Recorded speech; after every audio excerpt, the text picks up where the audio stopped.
오늘에 이어서 내일도 미세먼지가 나쁨 수준일 것으로 예상되면서 미세먼지 비상 저감 조치가 발령됐습니다. 전국 대부분 지역에 미세먼지 특보가 내려져 야외 활동에 마스크 착용 등 주의가 필요합니다.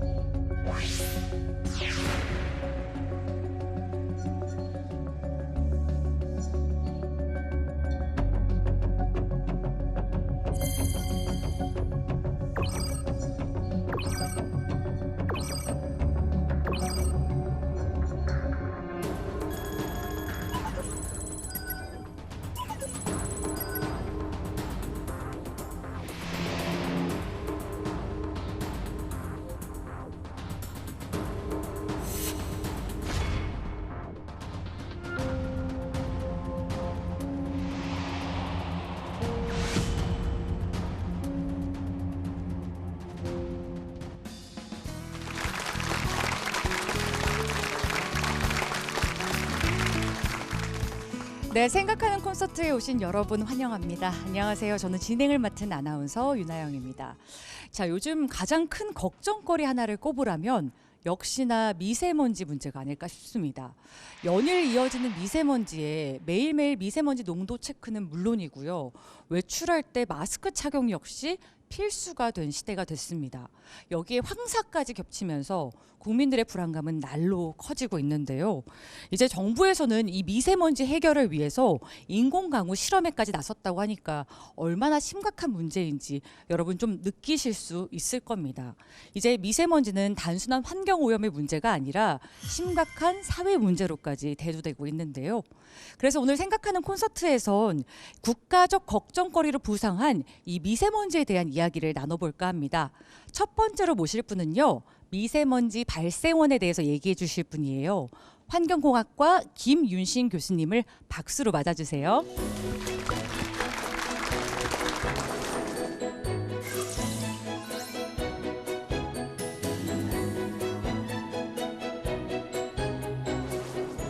일반적으로 저는 이제 시민들한테 맑은 공기의 중요성과 미세먼지가 어떻게 해서 발생되고 어떻게 우리가 대응해야 하는지에 대해서 말씀드리고자 오늘 나왔습니다.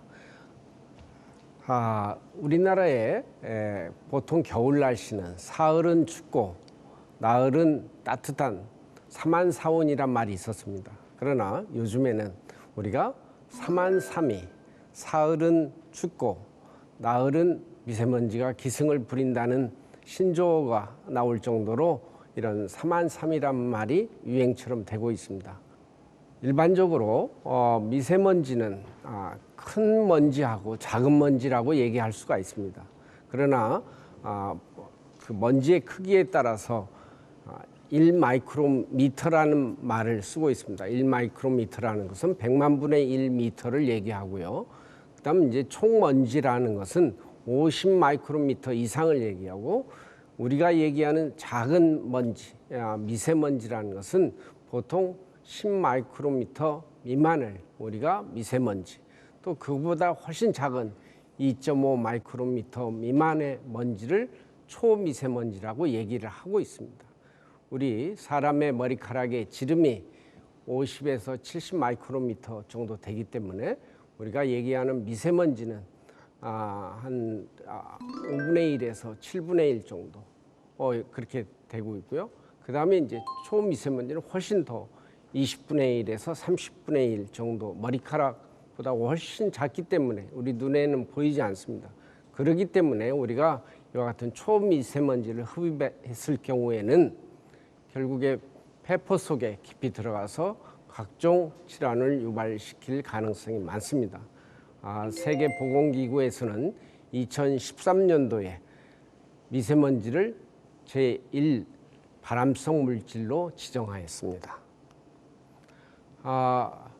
우리가 미세먼지는 시도 때도 없이 오는 것이 미세먼지입니다. 그러나 봄철이 되면 우리가 황사가 많이 오는 현상을 볼 수가 있습니다.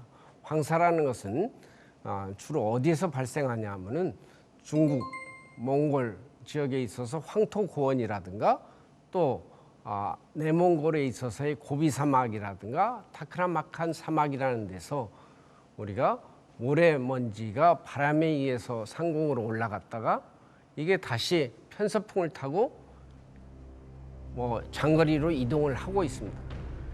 그림에서 보는 바와 같이 작년 11월 말에 중국 감수성에서는 약 100m 높이의 모래 폭풍이 일어났습니다. 그게 바로 그 다음 날에 우리가 북경은 아주 뿌옇게 되는 거죠. 또 그 다음 날 하루 정도 지나서는 다시 우리 서울에 이 황사 현상이 몰아쳐가지고 아주 하늘을 뿌옇게 만드는 것이 이제 바로 황사라고 할 수가 있습니다. 그렇다면 이제 이와 같은 미세먼지는 어디에서 또 그 특성이 무엇인지를 이제 말씀드리면은, 미세먼지라는 것은 가장 우리가 주변에서 공장에서 우리 산업장에서 연소 과정에서 나오는 매연이 이제 가장 주 원인이 될 수가 있고요. 그다음 이제 우리가 타고 다니는 자동차 중에서도 가장 문제가 우리 경유 자동차입니다. 그다음에 이제 그 이외에 우리 그 소각장에서 나오는 먼지라든가 또 불법으로 야외 소각하는 경우, 또 농촌 지역에 가면 우리가 소각을 많이 시키고 있죠. 이런 경우도 결국엔 미세먼지. 우리가 최근에는 불꽃놀이도 했을 경우에는 미세먼지가 많이 나와서 중국 같은 데서는 굉장히 불꽃놀이를 자제하는 것으로 이제 지금 바꾸고 있습니다.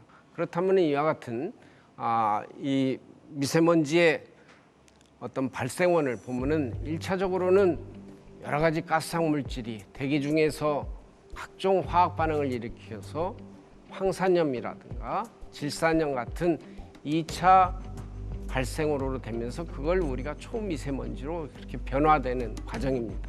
그래서 이런 초미세먼지가 왜 나쁘냐 하면은 대부분의 초미세먼지의 대부분을 차지하는 것이 황산염이라든가 질산염이라는 덩어리로 되어 있습니다. 그 다음에 이제 우리가 검댕이 같은 것이 있고, 그 다음에 광물질 같은 것으로 미세먼지의 성분 구성이 그렇게 되어 있습니다. 그래서 미세먼지를 우리가 많이 흡입했을 경우에는 미세먼지 속에 가장 많은 황산염이라든가 질산염이 대기 중에 수분과 합쳐져 가지고 어떤 산을 흡입하는 결과를 초래하기 때문에 이게 엄청나게 우리 호흡기계에 영향을 주기 때문에 초미세먼지는 훨씬 더 그냥 미세먼지보다 더 나쁜 것으로 그렇게 알려져 있습니다. 그렇다면 이제 이와 같은 미세먼지가 어디에서 또 왔는지 이렇게 이것을 한번 살펴보면은 계절에 따라서 이제 다른 결과를 나타내고 있습니다만은 중국에서 한 30%에서 60% 정도가 넘어오는 것으로 그렇게 연구 조사되고 있습니다. 물론 이게 기상 조건이라든가 또는 여러 가지 그 변화에 따라서 약간의 범위가 이렇게 다르게 나타나고 있습니다. 어쨌든 간에 이 미세먼지의 발생원은 일반적으로 다들 중국에서의 발생돼서 넘어온 것이 미세먼지의 원인으로 이렇게 생각을 하고 있습니다만은 우리가 북한에서도 우리가 넘어오는 경우가 많다고 지금 연구가 조사돼서 발표되고 있습니다. 그렇다면은 지금 이제 북한에서 발생돼서 넘어오는 경우가 한 5%에서 9% 정도인데, 특히 보시는 바와 같이 북한에서는 공기오염은 우리가 실내뿐만 아니라 실외의 공기오염으로 인한 사망률이 세계에서 제1위로 세계보건기구에서는 발표를 하고 있기 때문에 우리가 북한의 대기오염이 별로 좋지 않다는 것은 예상할 수가 있겠습니다. 우리가 이제까지는 바깥에서의 먼지에 대해서만 얘기를 했습니다. 그러나 여러분이나 저나 하루 24시간 중에 90% 이상을 다양한 실내 공간에서 생활을 하고 있습니다. 분명히 우리가 바깥에서 흡입하는 미세먼지도 문제지만은 실내에서 다양하게 여러분이 움직이면서 실내에서 흡입하는 미세먼지도 아주 무시 못할 정도로 위험하지 않나 그렇게 생각이 됩니다. 특히 이제 미세먼지 가운데는 우리 가정 내에서 어떤 조리를 할 때 어떤 음식을 쓰냐 또는 조리 방법, 조리 기구에 따라서 미세먼지 발생량이 다양하게 달라지고 있습니다. 특히 우리가 기름을 사용해서 튀김을 했을 경우 우리가 일반 굽는 거라든가 또는 삶는 거라든가 이런 것에 비해서 미세먼지 농도가 뭐 2배에서 한 몇십 배까지 훨씬 높게 나타나고 있습니다. 그래서 우리가 앞으로 가정에서 조리할 때도 여기에 대한 좀 주의를 필요하지 않나 그렇게 생각이 되고, 또 학교 내에 있어서의 교실 내 미세먼지가 최근에 문제가 됐습니다.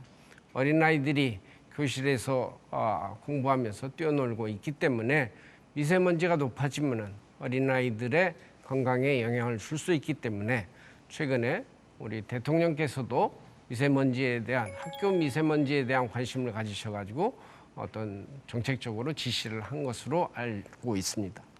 그래서 미세먼지의 특별법에 대한 내용은 우선 비상 저감 조치라는 것은 미세먼지가 아주 높아서 아주 미세먼지 수준이 아주 나쁜 경우가 됐을 경우에는 우리가 가장 주범인 자동차의 운행을 제한한다든가 또는 공장에서 나오는 매연을 제한하기 위해서 거기에 대한 어떤 가동을 중지한다든가 이와 같은 저감 조치를 하고 있고, 그 외에 뭐 미세먼지 특별위원회라든가 여러 가지 조치를 하고 있습니다. 그래서 이제 뭐 정보센터도 만들어서 일반 시민들에게 좀 더 가깝게 다가갈 수 있는, 또 우리가 실질적으로 눈높이에서 맞춰가지고 이와 같은 미세먼지 저감 방법을 알 수 있는 그런 방법을 정부에서 제정하게 됐습니다. 그렇다면 우리가 정부에서의 규제만으로 미세먼지가 관리가 되고 깨끗해지는 건 아니죠.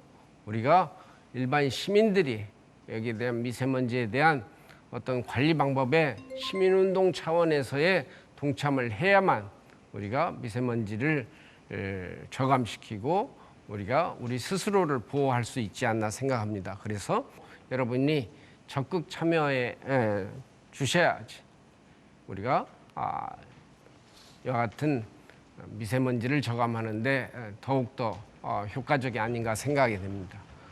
저는 개인적으로 미세먼지 저감 내지는 맑은 공기의 중요성을 시민들에게 알리고자 개인적으로 시민운동의 어떤 캠페인을 전개하고 있습니다. 그래서 지난 10여 년 전에 그 공기의 날을 정해가지고 우리가 어떻게 하면은 맑은 공기를 유지하고 맑은 공기를 흡입하는데 우리 여러분이 많은 사람들이 동참하도록 해서 세계 맑은 공기 연맹을 조직해서 그 운동을 전개하고 있습니다. 그래서 이 운동들이 많이 뭐 우리나라뿐만 아니라 세계 각국의 홍보됨으로 인해서 우리가 모든 시민들이 맑은 공기를 흡입하는데 적극 따라가기를 이제 기대하면서 저는 마지막으로 여러분들도 우리가 맑은 공기를 숨쉬고 또 파란 하늘을 볼 수 있는 날을 기대하면서 제 얘기를 끝이고자 합니다. 감사합니다.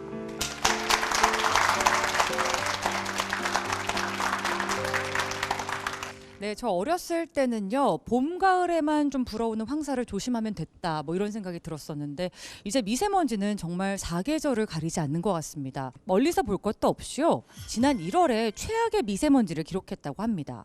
또 국립환경과학원의 분석 결과 고농도 미세먼지의 75%가 중국에서 건너온 것으로 확인이 됐습니다. 하지만 이제 너무 잦은 미세먼지가 출몰하기 때문일까요? 우리가 미세먼지가 호흡기 질병을 유발한다, 아니면 암을 일으킨다, 여기저기서 듣기는 많이 듣는데 그다지 피부로 와닿게 느끼시는 분들 많지 않은 것 같습니다. 이렇게 계속해서 미세먼지에 노출되면 우리의 몸에 어떤 일들이 생기는 걸까요? 두 번째로 모실 분은요, 호흡기 알레르기 내과 윤호주 교수님입니다. 여러분 박수로 맞아주세요.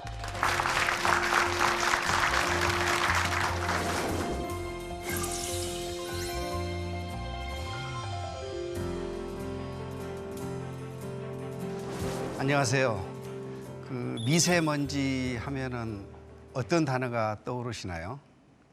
약간 짜증, 답답함, 또 아까 이야기했던 중국, 또 생각나시는 단어가 마스크, 또 공기청정기, 아마 이런 생각들을 해보실 겁니다. 미세먼지는 이제 용어를 보면은 아주 미세하다 그러면 우리가 사실 소홀히 하기 쉬운데 이 미세먼지가 우리 인체에는 엄청난 영향, 심지어 아주 치명적인 결과를 초래하기 때문에 이제 문제가 되고 있는 거죠. 미세먼지가 가장 많이 노출되는 부분은 피부, 눈이라든지 아니면 이제 숨을 쉬기 때문에 주로 이렇게 숨 쉬는 길 쪽에 문제가 일어나겠죠. 그래서 이런 부분에 아마 영향을 줄 것 같다라는 이제 추정을 우리가 할 수가 있는 겁니다. 그러면은 이런 미세먼지와 연관되는 질환이 과연 무엇이 있을까? 워낙 이제 미세먼지가 매일 문제가 되다 보니까 이런 그 방송이나 신문을 통해서 일반인들도 너무나 많이 알고 계시죠. 1차적으로 폐질환입니다. 천식이라고 많이 들어보셨죠. 그러니까 발작적인 기침을 하고 쌕쌕거리고 잠으로 밤에 막 숨이 차서 깨게 되고 이제 이런 질환들이 미세먼지와 연관이 되게 되고 또 만성 폐쇄성 폐질환 굉장히 이제 어려운 용어인데 요즘에 COPD 이렇게 이제 이야기를 하는 건데 흡연하고 연관된 거예요. 이것도 천식하고 비슷하게 움직이면 숨이 차고 만성적으로 가래를 동반한 기침이 있고 이제 이런 질환이거든요. 이런 부분. 또 기관지 확장증, 기관지가 늘어나서 거기에 분비물들이 차서 항상 아침에 일어나면 가래를 뱉어내고 이런 질환. 또 폐가 굳는 병, 폐섬유화증이라 그래서 이런 간질성 폐질환. 또 가장 문제가 되는 게 폐암입니다. 이런 게 이제 미세먼지와 연관이 되고요. 만일에 산모가 미세먼지에 많이 노출이 된다. 이렇게 되면 태아에 영향을 주는 거죠. 그래서 태아가 성장 장애가 생기게 되고 저출생아가 되고 때로는 조기 출산이라는 이런 이제 위험한 상황이 초래될 수가 있는 거죠. 그래서 아까 말씀드렸듯이 이런 초미세먼지는 이제 사이즈가 적기 때문에 폐포를 통해서 혈관을 따라서 들어가게 되면 혈관 내에 있는 이제 콜레스테롤 이런 것하고 같이 합해져서 혈류를 따라서 돌아다니는 거예요. 그러다 보면은 찌꺼기가 돼서 때때로 뇌혈관에 가서 막히게 되면 뇌경색증, 이런 뇌졸중이 이제 뇌경색증과 뇌출혈을 합해서 하는 이야기인데 그런 혈관이 막히는 또 때에 따라서는 치매를 일으킬 수도 있고 인지장애라든지 우울증을 초래할 수 있는 그러니까 굉장히 이제 전신적인 영향이 있는 거죠. 또 미세먼지가 굉장히 영향을 주는 부분이 심폐질환입니다. 그래서 심장도 온몸으로 피를 보내기 위해서는 심장 자체의 근육이 혈액 공급을 받아야 되는데 거기에 미세먼지 이런 부분들이 영향을 줘서 그 혈관이 막히게 되면은 심근경색으로 사망할 수 있고 또 심혈관 질환을 초래할 수도 있고 맥이 고르지 못하는 부정맥이라든지 또 심장이 원인이 된 급사 이런 게 다 미세먼지하고 연관이 되는 거죠. 그 위에도 여러 가지 위장관 질환이 미세먼지와 연관이 되어 있다. 이제 이런 그 보고들이 많습니다. 여러분들 그 미세먼지 그러면은 사실 다 같지는 않아요. 왜 그러냐면 같은 미세먼지더라도 그 미세먼지에 따라서 인체에 미치는 영향이 다를 수 있고 또 하나는 그 미세먼지를 이루는 성분이 무엇이냐에 따라서 또 영향이 다르는 거거든요. 그래서 오늘 제가 이 시간에는 전반적인 모든 질환을 이야기하기가 어렵기 때문에 여러분들에게 이제 제가 주로 전공하고 있는 호흡기 쪽에 대해서 조금 이야기를 나눠볼까 합니다. 사람들이 이제 가장 두려워하는 거는 역시 미세먼지 때문에 죽는 거냐, 사람이. 그 부분에 이제 관심이 많은 거죠. 그 부분에 대한 이제 연구가 있습니다. 미세먼지 중에 이제 PM2.5, 이게 초미세먼지인데요. 이게 세제곱미터당 10마이크로그램이 증가할 때마다 모든 원인에 의한 사망률을 6%, 심폐질환에 의한 사망률을 9%, 폐암에 의한 사망률을 14% 정도 증가시킨다는 보고가 있어요. 그렇기 때문에 미세먼지가 세계보건기구에서 제1군 발암물질에 으로 이제 판정이 나 있는 거죠, 지금. 그래서 미세먼지는 그 성분이 굉장히 여러 성분이 있고 중금속도 있고 발암물질들이 있기 때문에 우리가 미세먼지가 우리 인체에 미치는 영향에 대해서 굉장히 생각을 많이 하고 이제 지내야 되는 겁니다. 그래서 이제 그러면은 이 폐암에 의한 사망률도 미세먼지 때문에 14%나 증가를 하는데 우리나라의 폐암 발생률이 어떻게 되고 있는가 조사를 해봤는데요. 이 그래프에서 보시는 바와 같이 연도별로 보면 파란색이 남자고 붉은색이 여자입니다. 그리고 노란색이 이제 전체를 나타내는데 인구 10만 명당 따지면은 연도에 따라서 남자의 폐암 발생률은 좀 줄어들고 있죠. 그런데 여성분들은 계속 늘어나고 있어요. 그러니까 과거에는 폐암 그러면은 남자들이 주로 흡연을 하니까 아 이거는 뭐 남자들한테 생기는 병이다 이렇게 생각을 했는데 요즘 그렇지가 않아요. 남성들은 흡연율도 줄어들고 있거든요. 그러면서 남성에 의한 폐암 발생률은 이제 줄어들고 있어요, 오히려.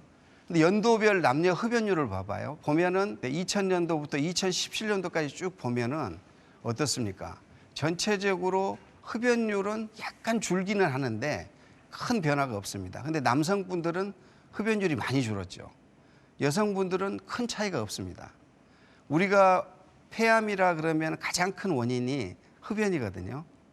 근데 이것을 놓고 보면은 남성의 폐암률이 줄어드는 것은 남성분들이 흡연율이 줄기 때문에 그렇다라고 조금 인정을 할 수가 있는데 여성분들은 왜 폐암 후 발생률이 늘어날까? 이 부분이 흡연만으로 설명이 안 되는 거죠. 그래서 이제 이게 여러 가지 암이라는 부분은 여러 가지 요소가 개입을 하지만 과연 미세먼지가 폐암에 영향을 미치지 않을까? 그래서 폐암을 연구하는 분들이 이 원인에 대해서 이제 많은 역학조사를 하게 됩니다. 그래서 이건 이제 중국에서 나온 조사예요. 중국은 이제 워낙 그 조리시설이나 이런 게 실내에 이렇게 같이 있지 않습니까? 그러다 보니까 특수한 이제 주택 문화를 가지고 있는 거죠.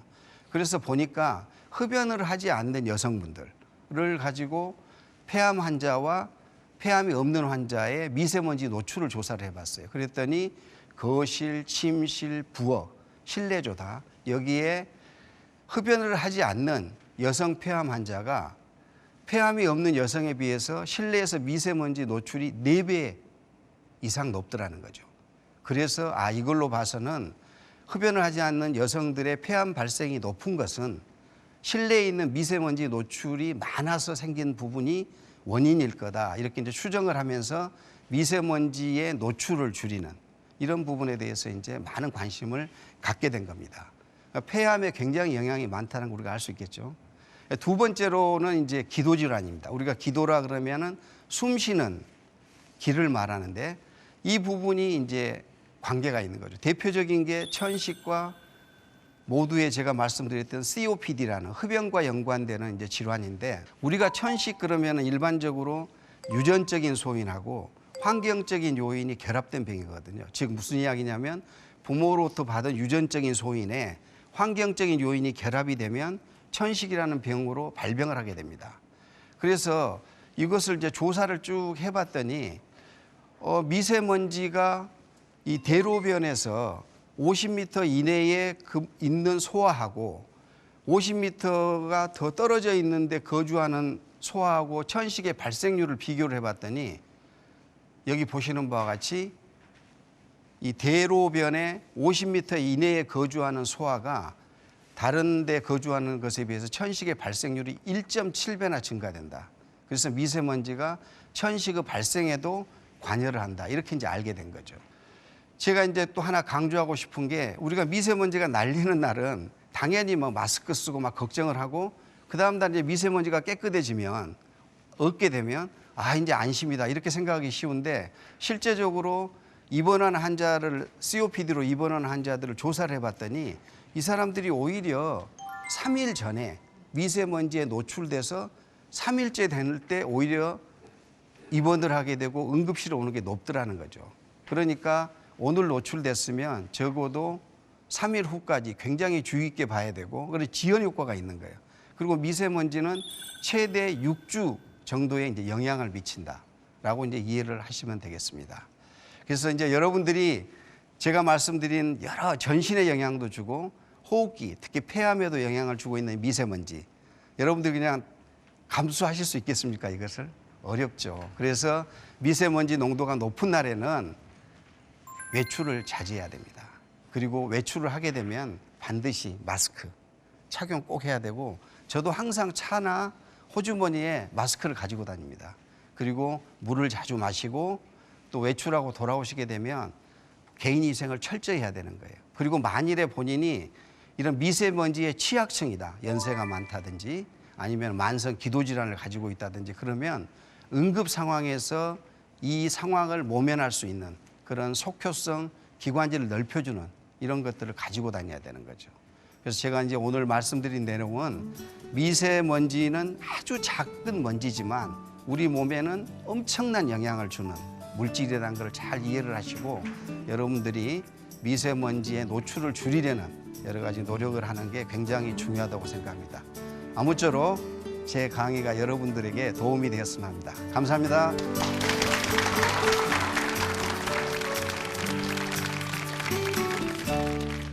네, 이 미세먼지가 감기도 아니고 우리의 몸에 3일이나 남아있다는 사실 정말 충격적이고 놀라운데요. 이제 외출을 삼간다 하더라도 실내 공간도 미세먼지로부터 안전하지 않다는 사실 분명하게 인지하시고 그 불안감을 좀 잠재울 수 있는 방법들을 한번 찾아 나가야겠습니다. 그러면 우리는 이 미세먼지를 어떻게 얼마나 막을 수 있을까요? 마지막 강연자입니다. 정재경 선생님의 이야기 박수로 맞아주세요.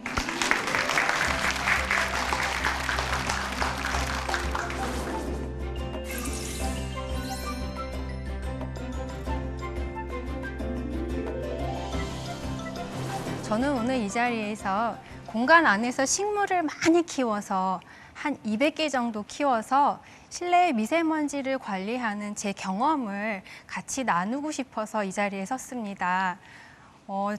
처음은요, 저도 미세먼지가 먼지인데 뭐가 그렇게 위험한 거지? 그렇게 생각했어요. 먼지 정도는 우리 몸에서 흡수해서 해독하고 정화할 수 있는 시스템이 있는 거 아니야? 라고 대수롭지 않게 생각을 했었어요. 근데 2016년 봄에요, 아들이 밖에서 놀고 들어오면 새빨간 코피를 쏟는 거예요. 뭔가 이상하다. 근데 애들이 놀다 보면 그럴 수도 있지라고 생각하고 대수롭지 않게 생각을 했거든요. 근데 점점 더 빨간 코피를 쏟는 날들이 늘어나는 거예요. 어디가 아픈가 걱정이 되기 시작했어요. 이 즈음 저는 밖에서 일을 하고 집에 들어오면 기절한 것처럼 15분, 30분 자고 일어나야 일상생활이 가능한 거예요. 이상하다. 혹시 미세먼지 때문인가? 조금 이상하다는 생각이 들기 시작했어요. 근데 이해 봄은요, 일찍부터 더웠어요. 일찍부터 너무 더워서 창문을 다 열고 잠이 들고 싶었어요. 그래서 미세 포털 사이트에 미세먼지 예보를 확인하니까 보통이라고 되어 있더라고요. 그래서 창문을 다 열고 잠이 들었습니다. 근데 그날 잊을 수 없는 경험을 하게 됐어요. 숨이 쉬어지지 않아서 잠에서 깬 거예요. 숨을 크게 들이마시고 내쉬는데 그게 호흡이 불편해서요. 정말 무서웠어요. 찾아보니까 그 시점에 초미세먼지가 매우 나쁨을 표시하고 있었습니다. 이거 위험한 거구나. 엄마의 직감이 움직였어요. 그래서 건강검진을 하러 갔죠. 이상은 없다고 해요. 너무 무서웠어요. 그럼 어떨까? 당장 공기청정기를 주문을 했죠. 그리고 먼지가 많다고 하는 날에는 창문을 다 닫고 공기청정기를 틀었어요. 그랬더니 공기는 깨끗해져요. 미세먼지를 걸러서 공기가 깨끗해지고 공기청정기가 덜 돌아가더라고요. 안심했어요. 이 정도면 되겠구나. 그런데 이상하게 오후가 되면요, 식구들이 다 늘어져서 자고 있는 거예요. 창문을 다 닫은 공간은 밀폐되어 있는 공간이죠. 우리는 호흡을 하면서 산소를 흡수하고 이산화탄소를 배출합니다. 그럼 밀폐된 공간에서 끊임없이 이산화탄소의 발생량이 늘어나는 거예요. 그러니까 졸립죠. 그러면 어떻게 해야 될까? 문제가 생겼으니 해결을 해야 되잖아요. 그러면 산소 발생기를 사다가 꽂아야겠다라는 생각을 했어요. 근데 저의 문제 해결 방식이라는 게 뭔가 문제가 생기면 사다가 콘센트에 꽂고 에너지를 또 쓰는 거예요. 미세먼지는 전기를 발생을 시키려고 하면요. 미세먼지가 또 발생될 수밖에 없잖아요. 이거는 좀 아닌 것 같아. 좀 모순이지 않나? 그러면 좀 더 에너지를 사용하지 않으면서 지속 가능한 방법은 없을까 고민을 하기 시작했어요. 저는 산을 좋아해요. 산에 올라가면 흙에서 풍기는 향기, 나무 냄새 다 너무 좋아하는데요. 산에 올라갔을 때 저도 모르게 큰 숨을 들이키면서 가슴 가득 산의 향기를 담으려고 했던 그 생각이 났어요. 그러면 우리 집이 숲이 된다면 어떨까? 집을 숲처럼 나무로 가득 채우면 어떨까? 그런 생각을 하게 됐어요. 마침 이 즈음에 저의 일터와 살림터를 하나로 합치게 됐거든요. 양쪽에 있는 식물들을 다 가져오니까 50개 정도 되더라고요.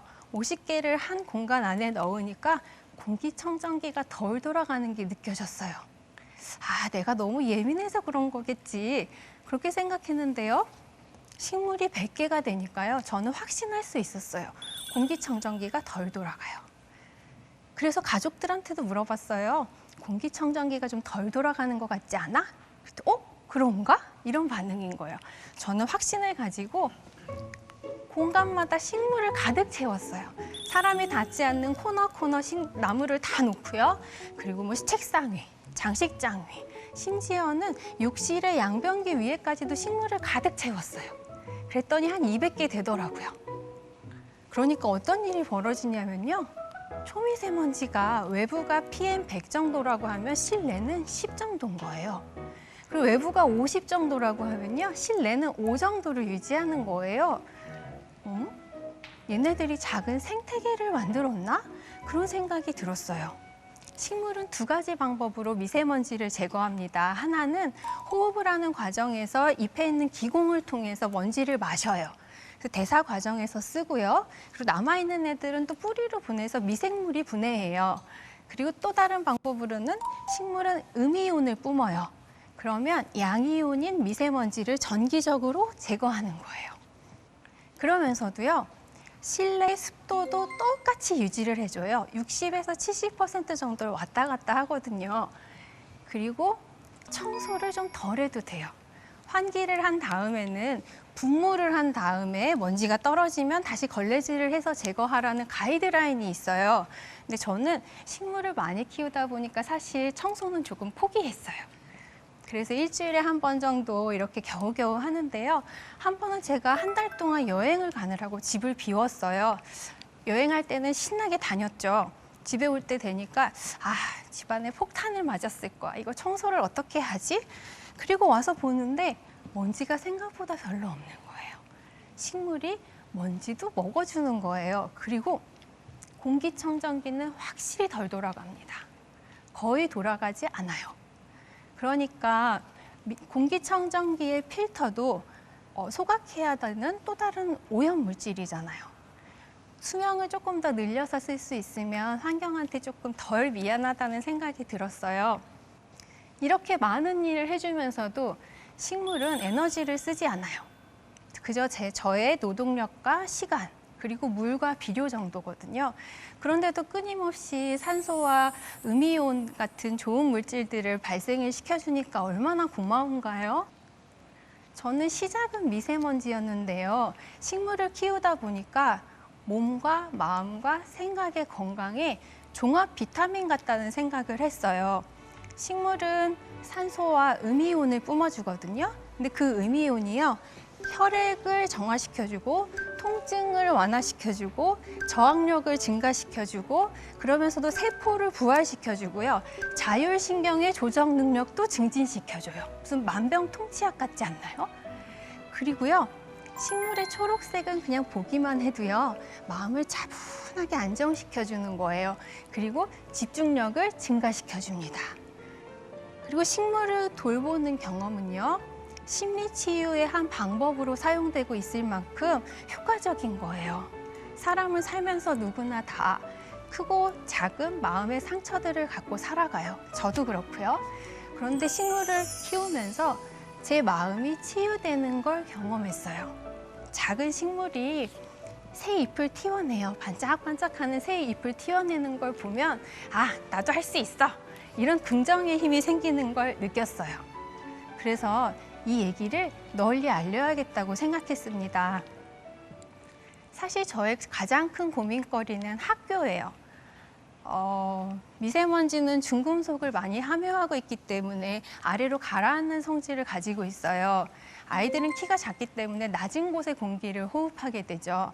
그리고 폐도 채 성숙하지 않은 상태에서 그 공기가 어떤 영향을 미치게 될지는 우리가 상상을 해볼 수 있죠. 학교 교실에는 공기청정기가 없는 교실들도 많아요. 그리고 30명 내외의 아이들이 생활하는 공간에서 공기청정기가 유일한 대안이라고 할 수도 없어요. 아들의 학교 공개 수업이 있어서 교실에 가보니까요. 식물을 키우려고 마음을 먹으면 할 수 있는 공간이 많이 보이더라고요. 그리고 다행히도 공기정화 식물의 대부분은 관엽식물이에요. 아이들이 관리하는 방법을 조금만 알면 충분히 스스로도 할 수 있을 거라는 생각이 들었어요. 그리고 교실에 식물이 가득할 때 아이들의 몸과 마음과 생각의 건강에 좋은 영향을 미친다라는 연구 결과들도 많이 있고요. 그래서 그런데 또 저는요, 이게 유일한 정답이라고 말씀을 드릴 수는 없어요. 왜냐하면요, 제 친구 중에 한 친구의 아이가 좀 무거운 병으로 투병을 하고 있어요. 그래서 저는 도와주고 싶은 마음으로 아주 조심스럽게 식물을 많이 키우면 건강한 공기를 만들어 주니까 한번 키워보는 게 어떻겠냐고 말을 꺼냈어요. 근데 친구가 고맙다고 말을 하기는 하면서 항암 치료 중에는 모든 반려동물과 모든 반려식물이 금지라고 해요. 그래서 제가 잘 알지도 못하면서 얘기를 꺼내서 너무너무 미안했어요. 우리는 모두 다른 사람들이에요. 처한 상황도 다르고 취향도 성격도 체질도 다 다릅니다. 어쩌면 인생이라는 게 끊임없이 변하는 상황 속에서 균형을 찾아가는 과정이 아닌가 생각했어요. 부표처럼 바다 위에 떠서 파도에 따라 유연하게 넘실거리지만 나와 우리 가족, 우리 사회의 최적의 지점을 찾아가는 것. 미세먼지의 원인은 여러 가지가 있다고 해요. 근데 저는 제가 할 수 없는 커다란 것들을 생각하니까 너무 무기력해지고 우울해지더라고요. 그래서 저는 제가 할 수 있는 일을 하기로 결심했어요. 식물을 가득 키운 공간에서 일어나는 일들을 책으로 기록해서 남기고 이렇게 또 강연할 수 있는 일이 있으면 나와서 경험을 나누고요. 그리고 에너지를 아껴 쓰고 적게 쓰고 또 아껴 쓰고요. 2019년 지금의 현재는 미세먼지가 가득한 공기를 해결해야 되는 어려운 과제를 안고 있어요. 그렇지만 저는 우리는 결국 이것을 해결해 나갈 수 있을 거라고 믿어 의심치 않습니다. 그리고 식물이 저에게 큰 선물을 주었던 것처럼요. 여러분들께도 식물이 주는 몸과 마음과 생각의 건강을 경험해 보실 수 있는 한 해가 되셨으면 좋겠습니다. 제 경험 들어주셔서 감사합니다.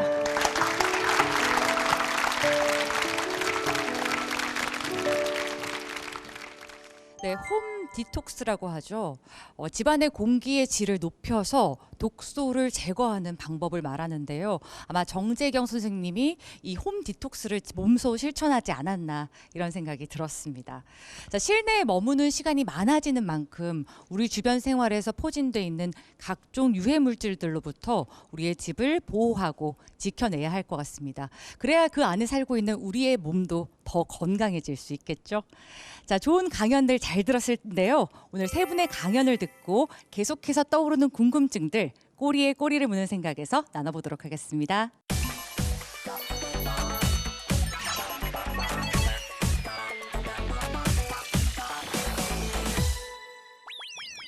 네, 오늘 세 분의 강연을 들으신 방청객분들의 고민을 키워드로 한번 정리해 봤는데요. 어떤 고민이 가장 많았는지 한번 살펴볼까요? 네, 우선 가장 먼저 눈에 띄는 게 환기입니다. 혹시 환기에 대해서 질문해 주실 분 어디 계실까요? 이 미세먼지가 많은 날 실내 창문을 열어서 환기를 시키는 게 좋을까요? 안 시키는 게 좋을까요? 네, 김윤신 교수님. 네, 아무리 바깥에가 미세먼지가 높다고 하더라도 하루에 몇 번 정도는 한 3시간 정도마다 한 번씩 환기를 시켜주는 게 좋습니다. 이건 저도 몰랐던 사실인데 꼭꼭 걸어 담그고 있는 것만이 해답은 아니었군요. 네, 우리가 이제 일산화탄소 농도가 높아지므로 환기를 시킴으로 인해서 공기 순환을 시켜줘야 합니다. 네. 자, 두 번째 키워드 한번 살펴보겠습니다. 많은 분들이 관심사일 것 같아요. 건강에 대해서 질문해 주실 분 어디 계실까요? 예. 네, 아까 그 호흡기 관련 질병에서 천식이라는 게 있었는데 그게 천식이 유전인자랑 환경이 더해지면 더 심해지는 건 당연히 알겠거든요. 그런데 미세먼지만으로 환경의 영향만으로 혹시 요즘에 발현되는 뭐 질병이나 병명이 혹시 있는지 궁금합니다. 예, 이제 천식이라는 병이 유전적인 소인의 환경적인 인자가 결합을 해서 발생하는 병인데 설령 부모로부터 유전적인 소인을 가지고 있었어도 환경적인 요인이 결합이 안 되면 평생 천식이 안 생길 수 있는 거죠. 물론 유전적인 소인이 아예 없어도 환경적인 요인만으로도 천식이 발생될 수 있는 겁니다. 그러니까 우리가 일반적으로 천식을 일으키는 것으로 흔히 알고 있는 게 뭐 진먼지 진드기, 꽃가루, 강아지 털, 비듬 뭐 이런 것에 과민한 체질로 태어났는데 그런 환경적인 요인에 노출이 많이 되면 병이 나타나는 거죠. 그러니까 미세먼지도 예를 들어서 유전적인 소인이 좀 있는 분인데 감기에 걸린다든지 미세먼지에 노출이 많다든지 뭐 그게 계기가 돼서 천식으로 나타날 수도 있는 거죠. 그러니까 항상 미세먼지는 천식의 발생에도 영향을 줄 수 있고 또 기존의 천식 환자를 나쁘게 할 수 있다. 이런 생각을 가지고 이제 접근을 해야 됩니다. 네. 자, 상단에 있는 식물이라는 키워드로 혹시 질문해 주실 분 어디 계실까요? 예. 네. 그 실내에 키우는 식물이 아까 있다고 하셨는데 그 중에 그러면 가장 적합한 식물이 있다면 어떤 식물이 있을지 추천해 주시면 감사하겠습니다. 네. 저 비슷한 질문을 많이 듣는데요. 일단 식물을 키우는데 자신감을 갖지 못하시는 분들이 너무 많아요. 나는 식물을 키우기만 하면 다 죽여버린다. 나는 식물 킬러다. 이렇게 말씀하시는 분들이 많이 계셔서요. 절대로 죽지 않는 식물 3가지를 뽑아봤어요. 스파티필름이라는 식물이 있는데요. 나사가 선정한 공기정화 식물 10위에 올라와 있으면서도 물에 꽂아만 놓으면 생명을 유지하면서 성장을 지속해요. 그리고 스킨답서스라는 식물이 있어요. 그 친구는 나사가 선정한 공기정화 식물 12위에 올라와 있고요. 걔는 약간 덩쿨처럼 자라는 성질을 가지고 있는데요. 아무 데나 잘라서 물에 꽂아 두셔도 생명을 유지합니다. 그리고 홍콩 야자라는 식물이 있는데 잎의 모양이 손처럼 굉장히 귀여워요. 걔도 나사가 선정한 공기정화 식물 순위에 들어가 있고요. 걔도 물에 꽂아 두셔도 잘 자라요. 그래서 보통 제가 질문을 받으면 이 3가지 식물을 추천을 해드리고 있습니다. 도움이 되셨나요? 감사합니다. 네. 자, 다음 키워드 한번 살펴볼게요. 뭐 당연한 키워드겠지만 미세먼지. 아마 기존의 미세먼지를 어떻게 좀 후조치를 해야 되냐 이런 질문일 텐데, 예. 우리가 이왕 생각하면은 또 고민하려면은 이 VOC 휘발유 제한 대책하고 이 음식점 미세먼지 연타 90톤을 쓰는 것이 서울 시내가 4만 개가 됩니다. 저희 단체에서 조사한 게 여기서 나오는 거, 그다음 일반 식당에서 나오는 거 이거에 대해서 우리가 좀 더 고민해야 되지 않나, 어떤 정책 방향을 제시해야 되지 않나. 그다음에 공기 식물도 서로가 보완이 되는 식물이 있고 서로가 죽이는 식물이 있어요. 이거를 좀 이 멤버들한테도 그렇고 모든 분들한테 자세히 좀 설명을 해주셔서 이 실내 공기 정화시키기 위한 식물 이거에 대해서 좀 디테일하게 그래서 그런 걸 좀 해주셨으면 더욱 더 생각하는 스타일이 되지 않을까 이렇게 생각합니다. 질문이 상당히 복합적이고 전문적입니다. 네, 먼저 김윤신 교수님한테 여쭤볼게요. 아까 뭐 휘발유차라든가 음식점 얘기해 주셨는데 우선 이제 저도 개인적으로 음식점 갈 때마다 굉장히 연기가 많이 있는데 이제 환기를 어떻게 하냐에 따라서 음식점에서 나오는 미세먼지가 달라지죠. 그래서 이제 거기에 대한 좀 규제가 앞으로 있어야 되지 않나 저는 개인적으로 생각을 합니다. 그다음에 이제 지금 말씀하신 휘발성 유기화합물이라는 것은 지금 자동차뿐만 아니라 우리 주변의 생활 공간에서도 우리가 기름 주유할 때 거기에서 나오는 휘발성 유기화합물이 꽤 있습니다. 또 우리가 페인트 하는 차 도장하는 사업소라든가 이런 것들을 우리 나름대로는 지금 규제를 하고 있는데 지금 말씀하신 것처럼 우리가 피부로 와닿는 그런 규제가 안 되기 때문에 저는 개인적으로 거기에 따라서는 어떤 시민 실천 운동이 어떤 형태로든 일어나면은 우리가 오염에서 좀 해방이 되지 않을까 그렇게 기대를 해봅니다. 근데 식물 중에서도 좀 서로 해가 되는 식물들 어떤 게 있을까요? 일반적으로 공기정화 식물이라고 하는 식물들은 관엽 식물들이에요. 그리고 열대나 아열대에서 자라는 식물들이 많은데 걔네들끼리는 서로 상하는 거는 아직까지는 보고된 바를 제가 알고 있는 사실로는 없고요. 그리고 조금 더 식물에 대한 관심이 많아져서 다양한 분야로 확장될 수 있는 것 같아요. 저 같은 경우에도 꽃으로 확장이 돼서 꽃도 배우고 있고 정원도 배우고 있고 하거든요. 그렇게 되면은 그 안에서는 조금 상충하는 식물들이 있을 수 있을 것 같아요. 근데 공기정화 식물, 관엽 식물 중에서는 그런 사례는 아직까지는 제가 보고 들은 거는 없습니다. 자, 마지막 질문 하나만 더 살펴보도록 할게요. 윤호주 교수님께 드리는 질문인데요. 이미 피부에 흡수했을 때 후조치를 어떻게 해야 하냐 혹시 질문하실 분 어디 계신가요? 네, 기존에 좀 야외 활동을 좀 많이 하는 편이라서요. 뭐 나름 조심은 했는데 이제 그 피부나 이게 체내에 이제 많이 미세먼지가 많이 이제 기존에 흡수될 것 같은데 뭐 그 나중에 조치를 이제 후속 조치나 몸 관리를 평소에 어떻게 해야 되는지 좀 궁금합니다.